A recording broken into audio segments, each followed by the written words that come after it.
Na nossa série Influenciadores do Ano, que a gente está promovendo agora, o ano está acabando. Eu tenho o prazer hoje de conversar com a Luísa Brasil, que é do Mequetrefismos. A Luísa é uma dessas jovens assim que eu acompanho há muitos anos, mas esse ano eu acho que foi especial para ela e é isso que nós vamos conversar agora.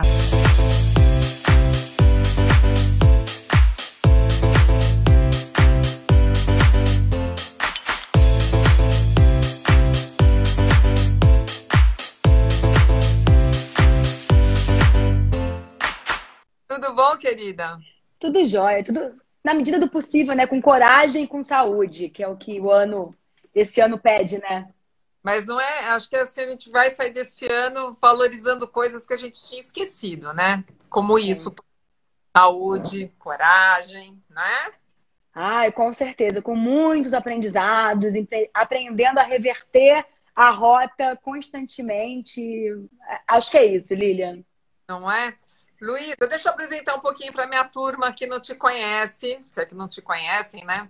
É, uma das coisas que eu acho que é importante. Bom, esse ano você ganhou prêmios, né? O ano passado você já tinha ganho Mulher do Ano da revista Glamour. Isso, Esse ano ganhou o da MTV Europa.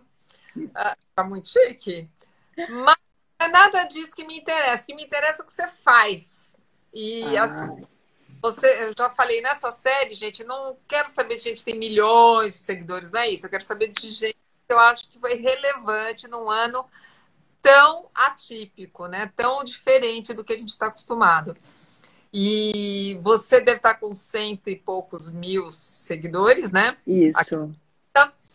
Cresceu muito. Uma assistente seu me falou que foram 35 mil Sim. seguidores a mais. É bastante, né? Tipo, É. quase 30% de aumento em um ano. em um 30, ano. 30 e pouquinhos por cento. Mas esse ano trouxe, jogou uma luz numa causa que você já vinha se dedicando, que é o protagonismo negro e que é o protagonismo feminino. As duas, Exato. acho que se encontram na sua trajetória. E, e daí, assim, eu te conheço desde quando você tinha talvez o emprego que muita gente inveja, que era estar com Costanza Pascolato Exato. o tempo inteiro, né? Você foi uma assistente mentora da Costanza no digital. Isso. Vamos falar um pouquinho disso? Como é que surgiu essa oportunidade com a Costanza? Bom, Lilian, eu vou começar um pouquinho mais para trás sobre a minha história, que acho que tem muito a ver também com a minha entrada na faculdade, de escolher jornalismo, por que não fazer moda, mas sim fazer jornalismo, né? Eu estudei jornalismo na PUC Rio, em 2006, até 2010, e quando eu comecei a fazer jornalismo, tinham pessoas que eram meus referenciais, entre eles a Lilian Patti, que estou aqui agora falando, que eu acompanhava muito o trabalho, entendia realmente um outro espaço que não necessariamente de conhecer muito do trabalho com a revista, com o impresso, com a televisão, mas também com a entrada no digital, esse movimento da moda, que a moda foi uma coisa muito inovadora quando ela começou a migrar para o digital. Foi um dos primeiros segmentos que teve essa migração, com os sites, nas grandes plataformas. Você era um desses nomes. Então, eu comecei a ver uma possibilidade que, mais do que só querer trabalhar em revistas de moda, as mais importantes, que o digital era algo promissor. E junto com esse momento dos sites e dos blogs, também surgiu, né, as redes sociais, que antes não tinha o Facebook, quando eu entrei nesse mercado, mas era o Twitter, tinha o Orkut, enfim, outras formas. Até eu estava falando um dia desses com o meu público, que tinha o lookbook.nu, que era sobre montar looks. Foi a primeira plataforma de looks do dia, há muito tempo atrás. Então, eu comecei a olhar com muito carinho para esse espaço digital como uma potencialidade, até mesmo para a minha geração, né? Eu que venho de uma geração nascida no final dos anos 80, os millennials, né? E as marcas começaram a querer implementar esse tipo de conteúdo, a trabalhar com essa comunicação, só que muitas delas tinham profissionais habilitadíssimos, porém com poucos recursos técnicos para lidar com o digital, porque as pessoas eram mais de outros formatos tradicionais. Então, eu comecei a trabalhar e me especializar no digital, nas plataformas e nas redes sociais, nos trabalhos que eu fiz com marcas, com agências, com agências de publicidade. E aí, eis que eu pensei, né? Rio de Janeiro ficou pequeno para mim. Nasci em Niterói, né? Falei, cara, eu acho que eu vou para São Paulo. E aí, outra coisa também que aconteceu durante esse momento foi a implementação do mercado do varejo digital. Começou a ficar muito forte os e-commerce, as grandes marcas, né, os grandes players do mercado chegando no Brasil, que era uma época que tinha um interesse muito grande. O Brasil era uma potência em termos de mercado de consumidores de luxo, chegada dos grandes shoppings de luxo também aqui no Brasil. Eu falei, cara, eu vou começar a trabalhar com varejo. Eu acho que pode ser interessante aplicar meu conhecimento de conteúdo com o varejo e criar esse formato dentro de um outro lugar que eu não sei muito bem o que é, e nem ele mesmo ainda está muito decidido, tem muitas possibilidades. Então eu comecei a fazer um trabalho de redatora para o Shop Together, que é do grupo, hoje em dia, do grupo Icon, né? Que é um dos grandes do Brasil. Comecei como redatora, e eis que a Ana Isabel, que é a pessoa que é cofundadora, teve uma ideia muito interessante, que foi: eu quero levar para o digital a Costanza Pascolato. Já que todos os grandes nomes da moda têm um espaço digital, por que não a Costanza ter esse blog, a gente fazer um blog para ela e cuidar disso, cuidar das redes sociais dela?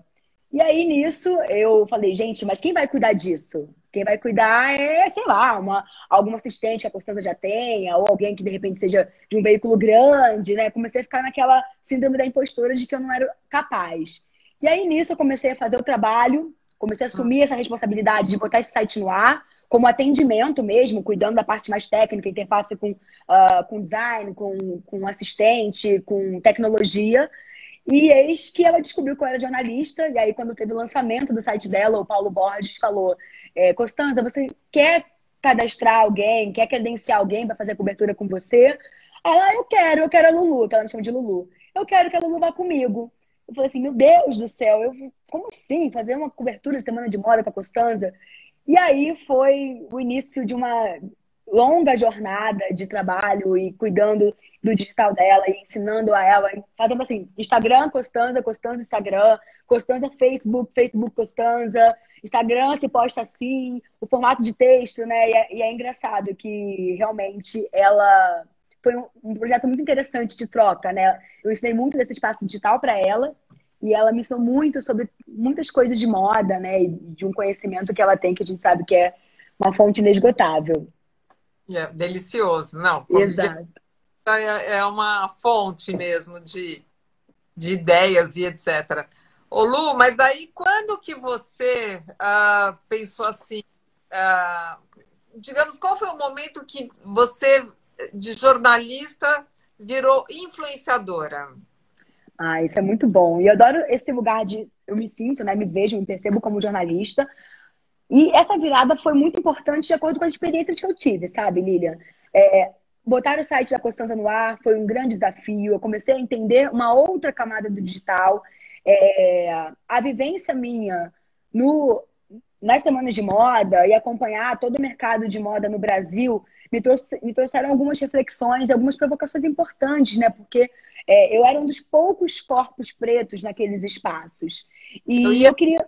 pensar nisso, se você se sentiu um peixe fora d'água. Exato. Então tinha um lugar muito pouco representativo, né, em termos raciais. Ainda hoje existem movimentos importantes que estão acelerando esse processo de proporcionalidade de pessoas pretas na moda, mas eu era um peixe fora d'água.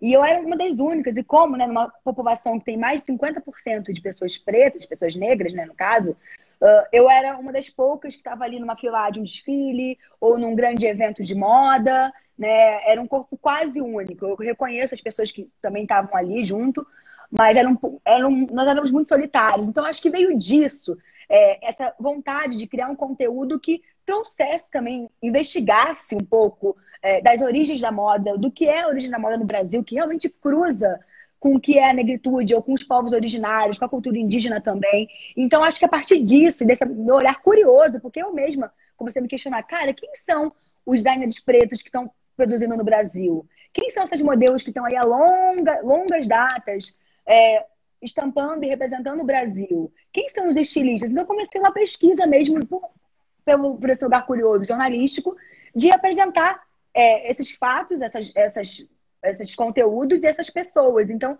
eu acho que a partir disso começou a virar realmente algo que misturou o meu jornalismo com um lugar de influência, porque aí eu comecei a usar disso como uma voz e para amplificar essa mensagem de que era pouco representativo e de que existiam pessoas sim, né, e que existia um trabalho muito grande de pessoas que não tinham visibilidade. Então, eu acho que a minha virada foi quando eu comecei a de fato, amplificar essas vozes que não tinham tanto espaço e tanta visibilidade. E isso é o mequetrefismos? Foi com o mequetrefismos que você começou? De Sim, fato? sim. Essa Dois... parte... Isso? É isso. Essa parte foi com o Mequetrefismos, que eu comecei em 2015, a criar como plataforma de conteúdo e trazer mais pluralidade, não só eu falando, mas trazer em outros momentos participações, comunistas, pessoas que agreguem com as suas visões e com os seus pontos de vista, até em torno de negritude, porque um ponto também muito complicado e complexo no Brasil, né, é que não existe um jeito único de ser negro. Então, assim, eu tenho um lugar que, nossa, não vou falar que são privilégios, porque acho que dentro de uma negritude estruturalmente impactada todo dia com racismo, não existe privilégio. Mas, assim, eu estudei em boas faculdades, estudei idiomas, morei fora, tive possibilidades, talvez, que muito poucas pessoas tiveram. Então, assim, eu achava importante que não só a minha voz fosse potente, mas também de outras pessoas com outras vivências e outras realidades e que queriam falar sobre moda, sobre arte, sobre economia criativa, sobre empreendedorismo e o feminino também. Ô Lu, você como boa leonina, né?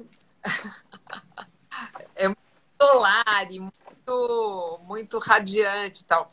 Você teve alguma situação de racismo explícito na moda já? Já.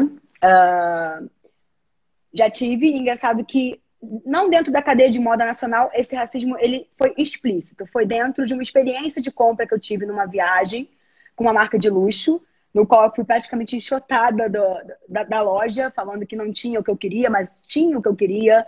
E aí é muito doido, Lilian, porque você entende o racismo como algo que é enlouquecedor, é um projeto muito bem feito. E quando eu falo de um projeto muito bem feito, porque a vítima, ela não sabe se está sofrendo aquilo ou se é uma coisa da cabeça dela e naturaliza. E foi muito estranho quando eu tive essa vivência, nessa experiência muito ruim com uma marca que eu particularmente amo e gosto muito. E foi muito complicado. E no Brasil, quando eu falo da indústria de moda no Brasil, eu acho que uma grande questão desse racismo ele vem a partir da invisibilização dos corpos, do silenciamento, né? Muitas pessoas que estão na indústria, no setor, que são pessoas pretas, quanto tempo elas estão ali, mas são corpos que não são percebidos. E isso eu senti muito, porque com esses anos todos, né, que eu trabalhei com a Costanza, circulando dentro do mercado premium, com o trabalho com Shop Together e tudo mais, e hoje em dia eu tenho visibilidade, eu sei que as pessoas respeitam e entendem que eu sou um personagem desse espaço. Mas durante muito tempo eu vi que as pessoas não me percebiam. E perguntavam, mas você é nova aqui? Quem é você? Tem um conteúdo que eu fiz no meu podcast que era sobre o racismo estrutural nos números, né? Das pessoas, do digital. Porque o que acontece? Tudo que é referente a pessoas pretas, no geral, acaba caindo como algo de nicho. E muitas das vezes a gente é desprestigiado. Aí eu tô falando num recorte até mais de influência, em termos de moda.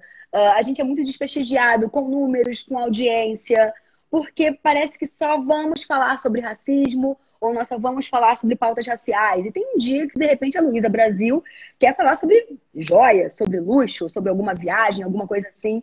E parece que isso é menos legítimo quando é uma pessoa negra falando. Então, o que acontece?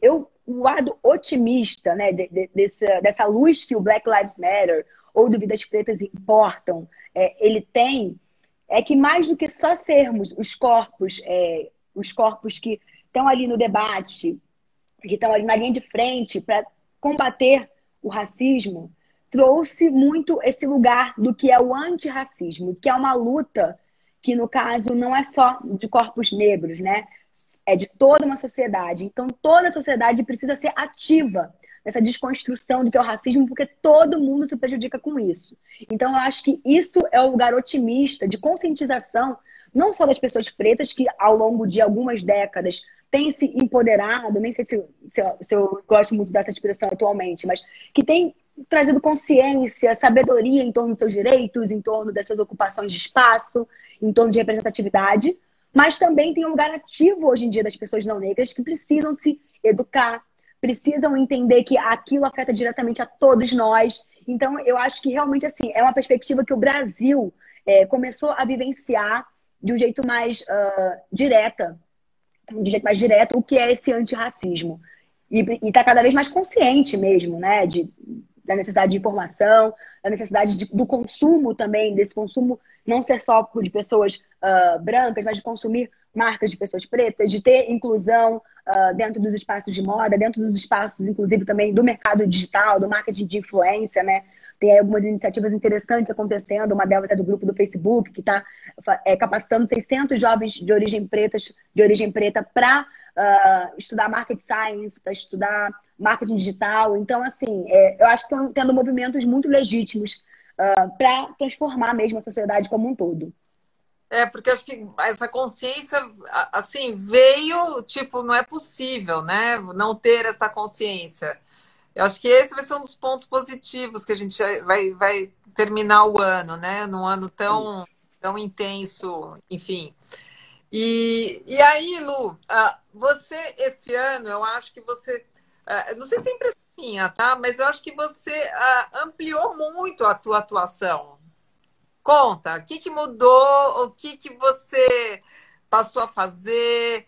Eu acho que, enfim, eu te vejo com mais clientes, vejo que o Mequetrefismos hoje em dia é mais plataforma ainda, você traz muitas vozes lá para dentro. Mas eu queria entender como é que você trabalha. Conta aí pra gente, como é que é? Ai, que bacana, legal falar sobre isso. Olha, Lilian, foi vendo realmente a necessidade de mercado e até de uma pandemia, isolamento social ali no começo. O que é falar sobre moda? Moda é muito imagética, mas também hoje em dia tem muito texto, muita reflexão. Mas como fazer isso dentro de casa, com todo mundo dentro de casa, né? E eu comecei a entender que eu precisava ampliar um pouco todo esse lugar de comunicação, de comunicadora, né, da minha formação em jornalismo, para que eu não perdesse meu território principal, que é a moda, mas também que eu conseguisse plugar outros conhecimentos, outras pessoas, outros saberes, até porque eu acredito muito que esse meu espaço de moda, ele vem como não só como lugar do look, como lugar do consumo pelo consumo. Tem um campo de ideias aí que é muito importante. Então eu decidi, num começo de ano, reativar esse meu lugar mais de comunicador até do que de fashionista, né? Porque, tipo, fazer look do dia em casa não faz o menor sentido. E estudar e ressignificar como que seria até mesmo essa experiência de moda dentro de casa, entender por um lugar de inovação, entender outros pilares que ali eles abocanham a moda, não são moda diretamente, mas eles fazem parte do nosso pensamento de moda, que é entender como o pilar de tecnologia, o pilar inovativo do que é consumir moda, o pilar de como vai ser até neurociência, né? Como que vai ser a nossa comunicação, nossa experiência em torno de consumir moda, em torno de consumir Fashion Week, em torno das experiências de compra, realidade aumentada. Então, assim, eu comecei a me debruçar num universo que vai se expandindo para tanta coisa interessante que eu decidi também, dentro dessas pesquisas, dessas buscas, trazer essas pessoas para que elas falassem. E aí, mais do que só falar sobre esse recorte tecnológico, é trazer corpos que às vezes não eram entendidos como corpos tecnológicos, como corpos que eram associados à medicina, como corpos que não eram associados à psicologia. Então eu trouxe muitos profissionais pretos dessas áreas para que eles dessem também o ponto de vista, a perspectiva racial deles em torno desses assuntos. E assim, Lilian, sei lá, eu acredito que o digital é algo muito vivo. Então, vou te falar que foi estratégia? Não foi. Foi algo que eu senti que era para ir por esse caminho, fui conduzindo E ele tem me trazido retornos muito interessantes, sabe? Mas agora eu confesso que tenho sentido muita falta, e com a Fashion Week, com todos esses retornos de uma vida mais flexível, que daqui a pouco eu acho que vai fechar de novo, falar sobre moda hoje em dia tem me enchido muitos olhos e brilhado muito o meu semblante, porque tem coisas muito bacanas e muito transformadoras, né? O Isaac mesmo, o Isaac Silva, que está aqui, é uma dessas pessoas que, sabe, fez da sua marca uma grande plataforma, uma grande comunidade de ajuda, de ajudar pessoas durante esse momento. Não era só roupa, né? Pegou e ajudou fazendo máscaras, ajudou com outros empreendedores menores a sobreviver durante esse momento tão difícil. Então, assim, dentro de todos esses desafios, a moda realmente tem agora provado coisas interessantíssimas e muito gostosas da gente ressaltar. Vem cá, você trabalha sozinha? Tem uma equipe composta por 5 pessoas, entre braços fixos e não fixos, que me ajudam com comercial, né, que virou um braço extremamente importante. Temos também uma pessoa que ajuda a viabilizar essas operações, esse fluxo. E aí temos produtora de conteúdo, que é a Jéssica Incrível, pessoas que me ajudam também com as pontes, né, para fazer os contatos para o meu podcast, que é um outro braço fora do grupo Facebook, para o meu podcast e para também outros tipos de mídia, que agora eu quero voltar a fazer newsletter e começar a criar mesmo um ecossistema de comunicação bem redondinho. Então, tem pessoas que me ajudam com todos esses aparatos de comunicação para que eu consiga, de fato, pensar no meu conteúdo, consiga ter mais tranquilidade para fazer o que eu sei fazer de melhor. E é isso, né? É muito bacana também ver uma equipe que eu aposto, porque é uma equipe que tem diversidade nos seus pilares, tem algo transformador e algo construtivo na vida de cada uma dessas pessoas que fazem parte do time também. E essa equipe aumentou ou diminuiu na pandemia? E essa equipe fica onde? Porque você é do Rio, mas agora está em São Paulo. Sei lá onde você está também agora. Estou em São Paulo. Então, Lília, temos um designer na Bahia, temos gente no Rio, temos gente na periferia do Rio, temos gente aqui em São Paulo também.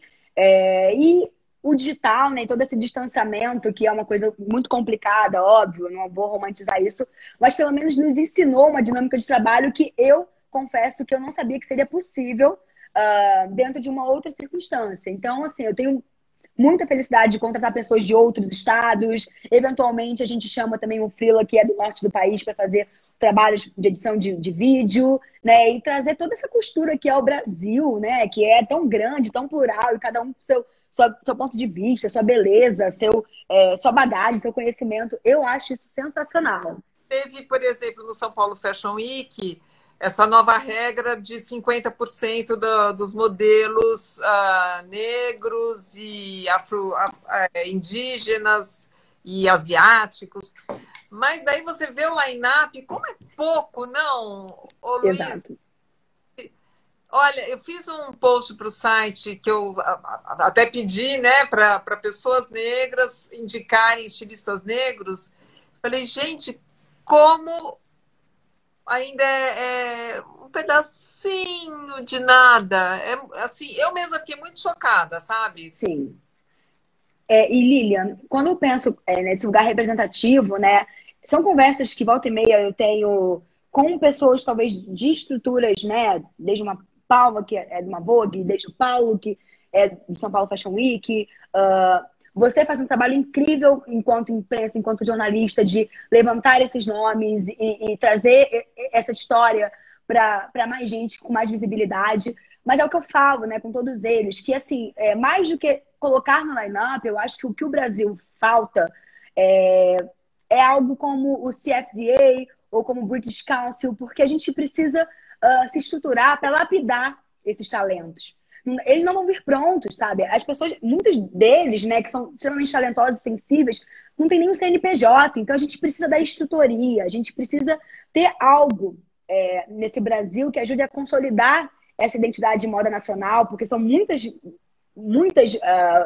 possibilidades, muitos vieses para um país tão extenso, mas também a gente não pode entender que essas pessoas vão vir prontas, a gente precisa dar suporte, dar insumo, dar instrutoria, né? Tem os Sebrais da vida, tem cooperativas que ajudam, mas é pouco. Eu acho que precisa realmente ter algum conselho, ter algo que ajude a unificar e ajude a trazer mesmo esse senso de coletivo para a moda nacional. Eu acho que isso vai ajudar muito, porque assim, hoje em dia o Isaac tem essa estrutura, ainda bem, a Ângela também tem uma estrutura forte, potente, mas existem tantos outros talentos incríveis que talvez precisam dessa mãozinha, desse empurrãozinho.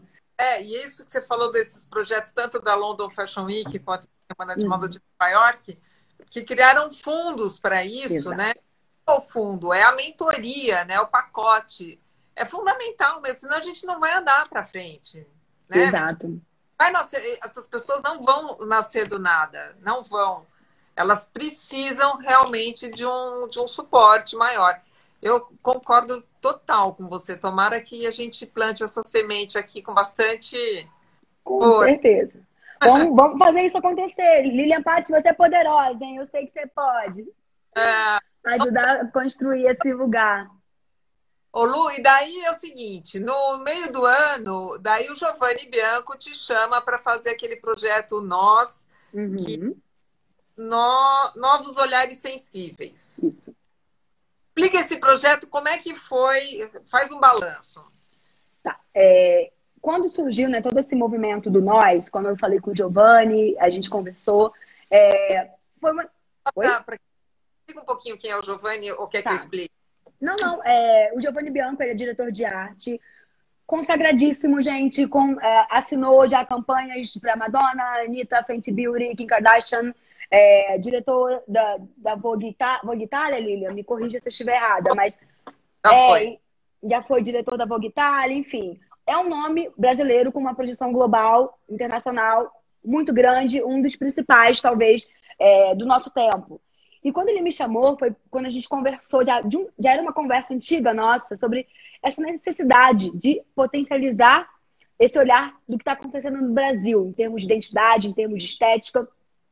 Só que ele não sabia muito bem como fazer isso, até porque ele também não queria ser muito cuidadoso, ele não queria sequestrar o lugar de fala, ele queria entender como fazer isso de um jeito bacana, de um jeito sincero e legítimo. Então ele conversou comigo e ele sabe, né, dessa minha troca com vários ambientes de moda, seja na pesquisa, seja com jornalismo, seja, enfim, seja com a influência.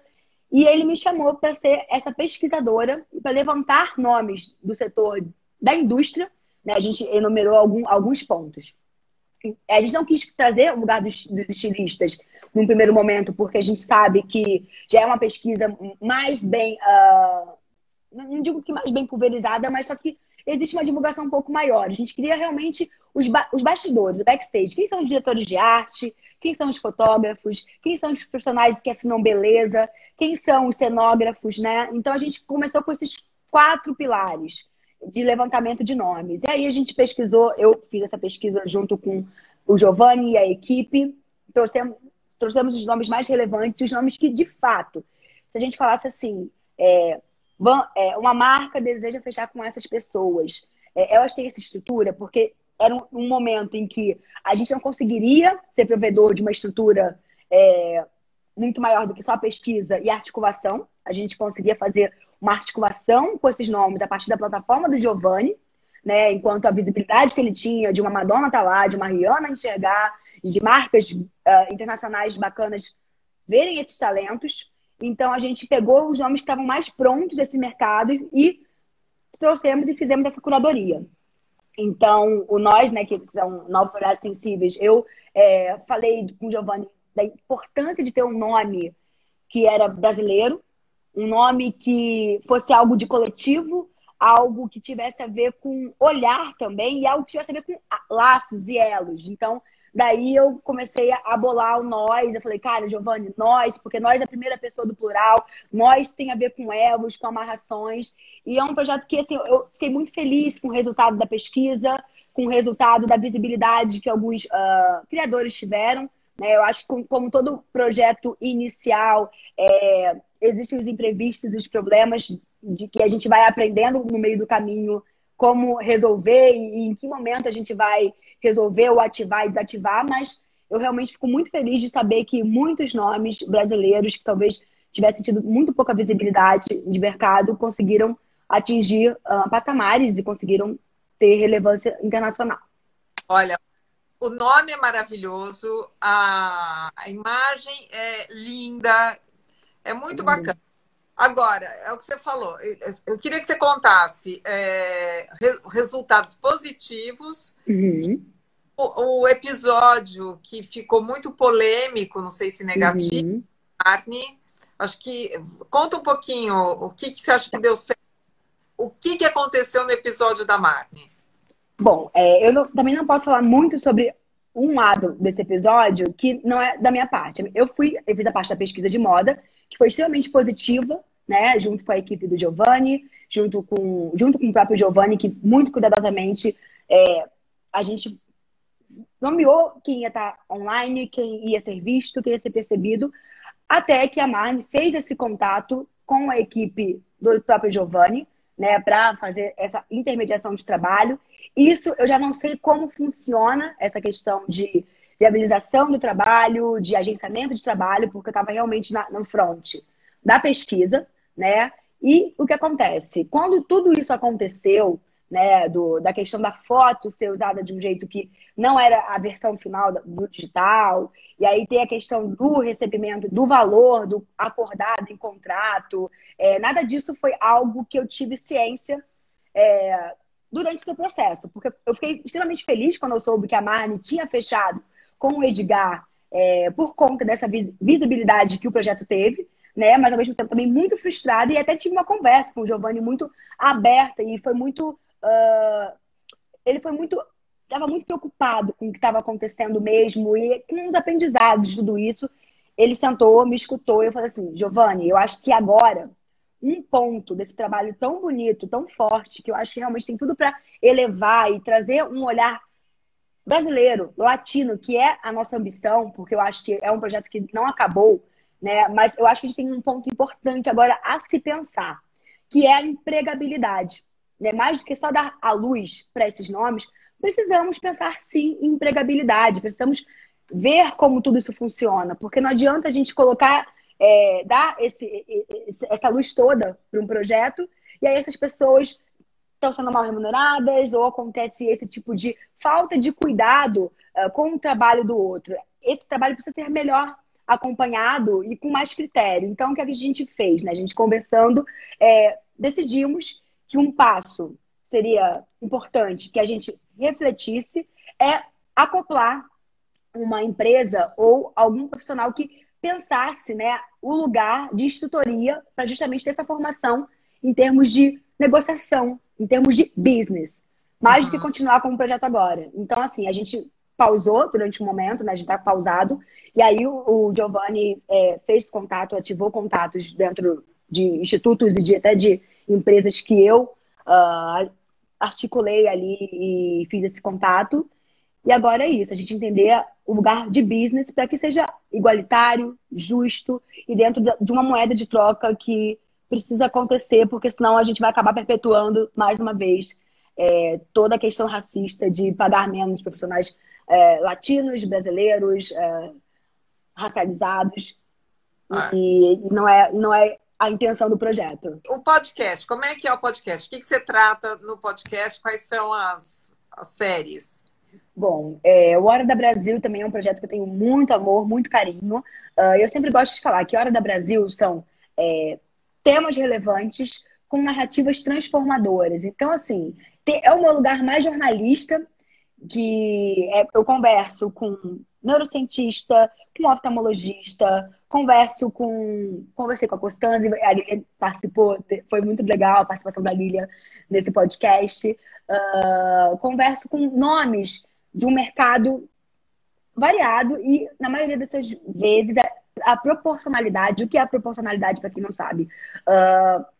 A gente fala muito sobre representatividade. Representatividade é aquela pessoa preta que ocupa um espaço. A proporcionalidade é entender que nós somos uma população de 54,6% de pessoas negras e elas precisavam estar de uma forma proporcional nesses espaços. Então, os meus convidados, a maioria das vezes, né, da grande maioria das vezes, são profissionais pretos da área de medicina, da área do direito, da área de tecnologia.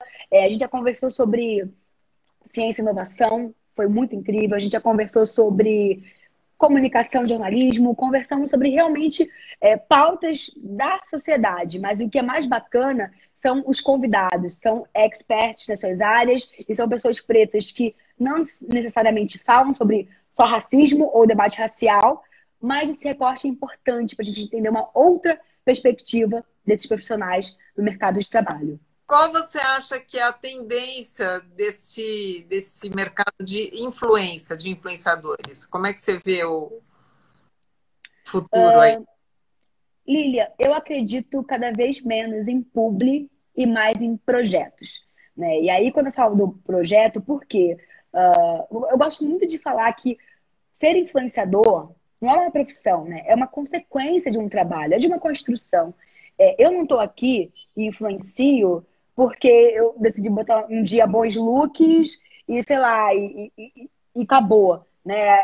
Você que é uma influenciadora também, não está aqui porque você fala de moda o que é tendência e o que não é. Não, eu acho que é uma construção de um trabalho muito consolidado, né? Anos, você em todas as redações, na televisão, trazendo elevando o pensamento de moda nacional, ó, há muito tempo, né? Quem tá aí no mercado desde muito tempo, quem admira a moda sabe. E no meu caso, também tem uma construção de 12 anos de trabalho que começa com o digital e aproveito realmente, olho com muito carinho para esse digital e me torno uma expert disso, né? E eu consigo levar esse trabalho para vários setores, para várias marcas, várias empresas. Então é uma consequência de um trabalho. E acredito cada vez mais que só segurar um produtinho vai ser sobre pessoas, quem sobrevive a esse mercado são as pessoas que têm inovação, têm criatividade, têm um olhar empreendedor em torno da sua plataforma, em torno do seu Instagram, em torno do seu YouTube, enfim. Eu vi que você fez uma conversa com a Thay. A Thay, para mim, é realmente esse nome que rompe com esse lugar só da blogueira e da influenciadora. Não, é uma mulher que faz roteiro, ela é roteirista, ela cria o projeto, ela cria um produto de publicidade. Então, assim, cada vez mais acredito nesse potencial de projetos e menos só da publi pela publi. Uhum.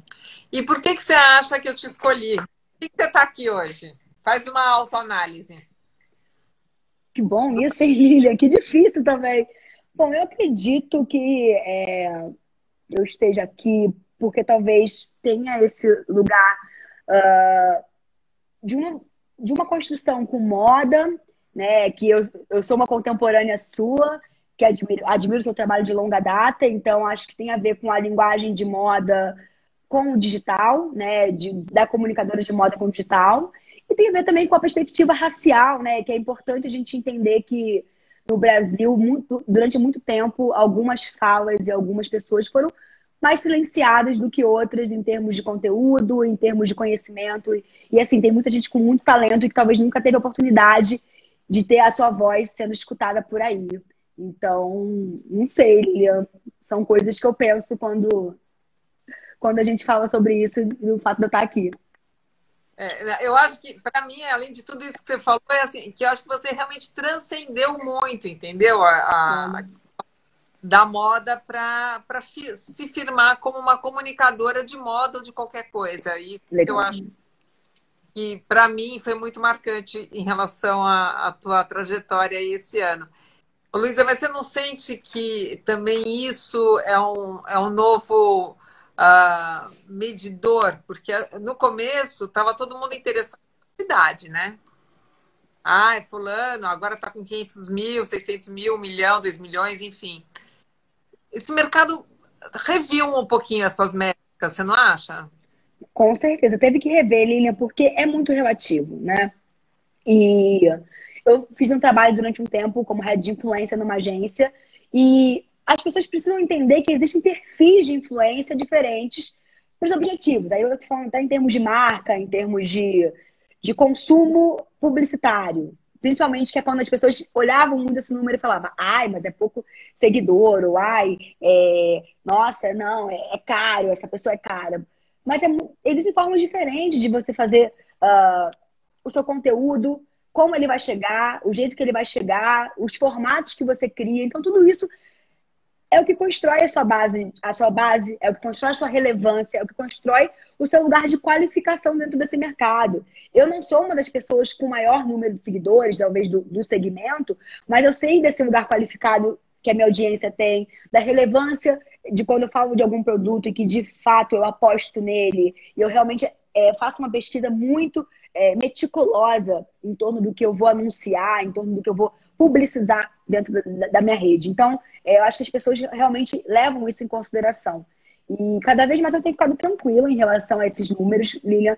Antes era algo muito complicado, porque era uma arena mesmo, do tipo, ai, fulano tem mais, fulano tem menos. Isso era um critério de exclusão durante muito tempo. Mas hoje em dia as pessoas conseguiram não só entender esse espaço-número, mas também, como eu te falei no comecinho, esse racismo estrutural que torna o número de pessoas negras um pouco menor, um pouco menos em prestígio do que de pessoas não negras. E isso é um fato mesmo comprovado. Vai mudar, né? Tomara. Acho que vai. Tenho certeza. Para mim, eu não acho que é rápido, mas acho que pelo menos agora a coisa tá, o que a gente falou também, a consciência bateu explicitamente, não tem como.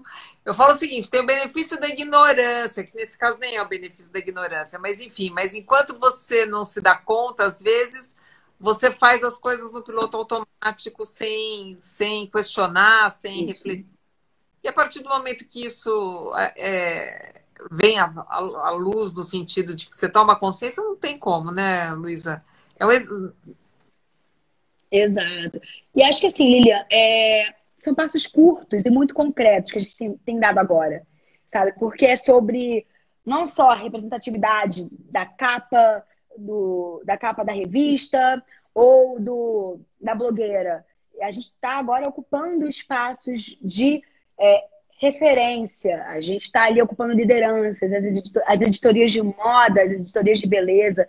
E cada corpo que entra num espaço como esse, dentro da nossa indústria, ele importa, ele é relevante e traz novos saberes, traz novos conhecimentos, novas narrativas e também outras pessoas acabam se acoplando a isso. Então, eu acho que a gente está conseguindo realmente... Eu sou otimista, né, de que a gente está conseguindo fazer algo com passos bem curtinhos, tá? Acho que, assim, longe de ser a solução de todos os problemas do racismo, mas com muita concretude, tudo que tem acontecido com a moda, né? Todos os questionamentos, até todas as pessoas muito cientes e tentando buscar esse lugar de consciência. Muito bom. Tenho certeza que você vai inspirar muita gente também a ir à luta, correr e batalhar, enfim. E pessoas também a reverem seus valores e processos. Você sabe que eu sou sua fã faz tempo, né? A gente já teve idades, né? Eu lembro quando eu te chamei para o debate na minha exposição lá no Rio também, sobre o biquíni, né? E daí era você, era a Preta Gil, e a gente falando, né, desse corpo ideal, dessa mulher ideal. Enfim, você está no meu radar, você sabe, faz muito tempo e sempre achei muito positiva a tua postura, Lu, sempre. Uhum. Ai, que bom, que me emociona ouvir isso de profissionais como você que está há tanto tempo no mercado, assim. Fico muito contente, Lília. Muito contente mesmo. Que bom. Olha, beijo bem grande, obrigada, parabéns, viu? Parabéns para nós, que estamos nos reinventando aí a todo momento, né, Lilian? Não tem outro jeito, né? Eu acho que é isso assim mesmo. Eu gosto também. Obrigada, gente. Obrigada, Lilian, pela oportunidade, pela conversa. Adoro trocar com você. Obrigada. Beijo grande, gente.